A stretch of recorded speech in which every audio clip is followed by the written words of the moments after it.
Well, good morning, everybody. Happy Wednesday.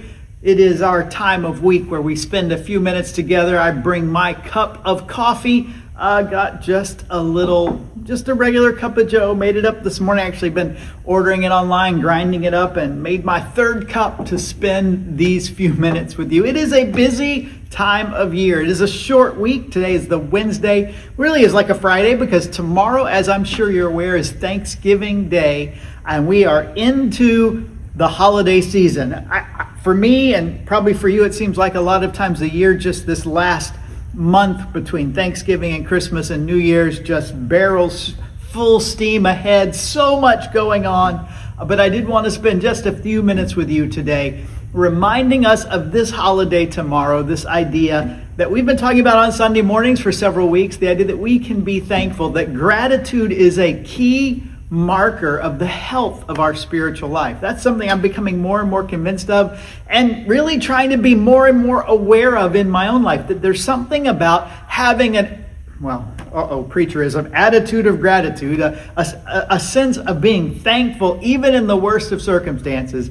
That marks the health of my spiritual life. When I find myself being grumpier and complaining more, being frustrated more, and thinking about life, I realize probably what's wrong is something in my relationship with God. But when out of my relationship with God, out of my relationship with others, it's just a natural overflow of just being grateful about even the smallest things, that is certainly a sign of spiritual health. And we've talked about that a lot these last few weeks, but one verse we didn't hit, it actually is 3 verses I wanted to share with you today. I know it's a departure. We've been going through Matthew, but because it is the holiday, the day before the holiday, I wanted to focus on this. And it's in 1 Thessalonians chapter 5. It's 3 short verses. A lot of times in Paul's letters toward the end, he kind of gives us these sort of bullet points, these to-dos. He talks about earlier in most of his letters, kind of the big theological issues. Maybe it's something happening in the church that he needs to address. Maybe it's doctrinally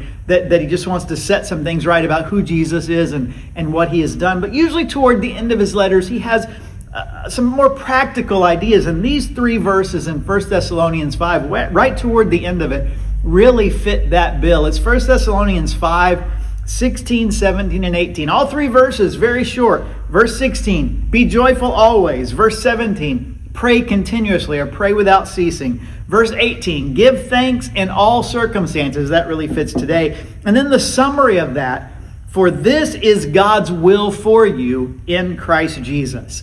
And that last part is really what jumps out and kind of informs what I've said already, how important it is that the way that we approach life, the things that kind of flow out of our heart show a lot about what's going on in our heart. When it's grumpiness and anger and frustration, there's something going on in there. But when it's joy, when it's thanksgiving, and when it's prayer, there's also something going on in there. And here Paul says, look, I want to give you some real quick reminders.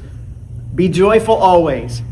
Pray continuously. Give thanks in all circumstances. This is the will of God for you in Christ Jesus. Now, the will of God is a subject that gets talked about a lot. What is God's will for me? And I know sometimes when we say that, or maybe most of the time when we say that, maybe we're facing a big decision. Maybe we're facing a situation where we just want to know the right thing to do. And while those are important in every situation, because it says here, pray continuously, we should pray, we should ask God, we should seek God. Really, what should mark our lives are these qualities. Be joyful always, pray continuously, give thanks in all circumstances, for this is God's will for you in Christ Jesus. And that's why I say this idea that we should always be thankful is so important. I mentioned Sunday, and it bears repeating in case you weren't here Sunday. Matthew Henry he wrote a commentary, Matthew Henry's commentary on the whole Bible,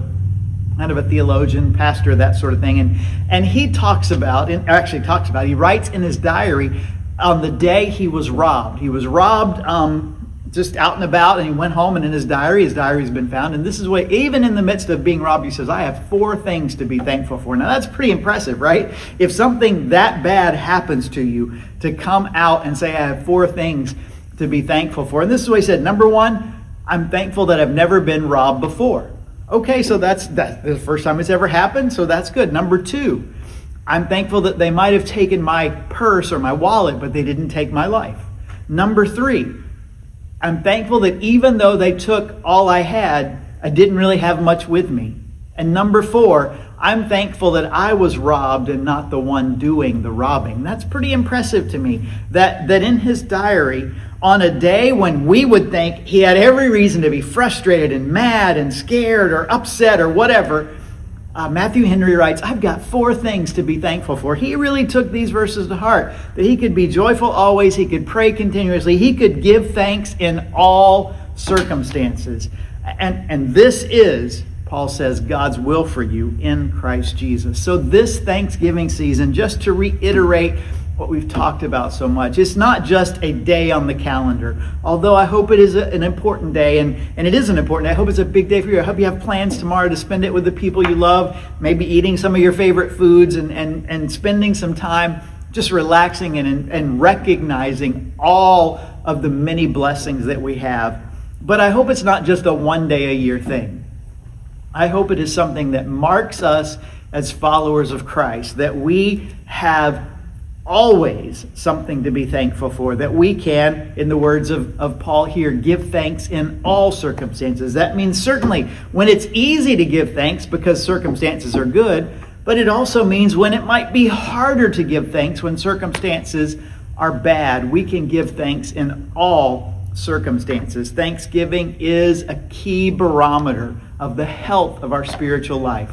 The health of our spiritual life should lead us to have this very quality of being thankful in all things and being thankful in all circumstances. And when it's not there, we find the opposite is true. So those are my encouragements to you. Just a really quick check-in. I know you're busy. I know maybe you have company coming over, or this could be rough. Maybe you're traveling. It's going to be a rough weekend to travel. Hopefully you're already there. Hopefully you're safe. I hope you have a wonderful, safe, blessed Thanksgiving season, and we will look forward to you on Sunday, November 30th. We're going to start our emphasis as we move toward Advent and Christmas. We'll talk about our Lottie Moon Christmas offering and plan for that. We'll talk about Advent and the hope that we have in Jesus. And if there's anything we have to be thankful for, it is what God has done for us through the gift of his Son, Jesus. So I hope this Thanksgiving season, you will relish all of the many blessings of God. In fact, even finding, as Matthew Henry did, blessings in the things that don't look like blessings on the surface. And we will follow Paul's advice. We'll be joyful always. We'll pray without ceasing. We'll give thanks in all circumstances. And in doing that, we will fulfill God's will for us in Christ Jesus. So I'll leave you with that. I'm thankful for the rest of my cup of coffee. In fact, might need another one today just because as we celebrate and get busy today. So I'm going to enjoy this. You enjoy your day and enjoy your Thanksgiving, and we'll see you soon.